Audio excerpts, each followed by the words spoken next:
গাজার নুসাইরাত শরণার্থী শিবিরের বাসিন্দা ছিল ১৪ বছরের হাসান আয়াদ। সুমধুর কণ্ঠের জন্য পুরো গাজায় পরিচিত ছিল সে। কিন্তু সোমবারের ইসরায়েলি বিমান হামলায় চিরদিনের জন্য স্তব্ধ হয়ে গেছে তার কণ্ঠ। শিশুশিল্পী হাসান নিহত হওয়ার পর তার গানের বিভিন্ন ভিডিও সামাজিক যোগাযোগ মাধ্যমে ভাইরাল হয়েছে। বিশেষ করে তার ইশহাদ ইয়া আলম গানটি নিজেদের ওয়ালে শেয়ার করেছেন অনেক নেটিজেন। এই গানের মাধ্যমে তুলে ধরা হয়েছে ফিলিস্তিনিদের প্রতি ইসরায়েলের চলমান আগ্রাসন।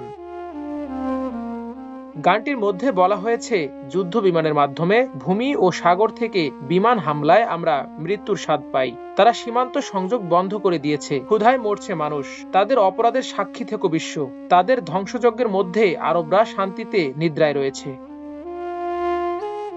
গাজার সাংবাদিক মাহমুদ বাশাম সামাজিক যোগাযোগ মাধ্যম এক্সে গানটির ভিডিও শেয়ার করে লিখেছেন, গাজার মৃতদের জন্য শোক করে গান করা শিশুটি এখন মৃতদের সঙ্গেই যোগ দিয়েছে। তার বিদায় তার গানের কথার মতোই মহৎ। হাসানের বাবা আলা আয়াদও একজন কণ্ঠশিল্পী। নিজের উত্তরাধিকারী হিসেবে হাসানকে গড়ে তুলেছিলেন। হাসানের মৃত্যুতে শোকে ভেঙে পড়েছেন আলা।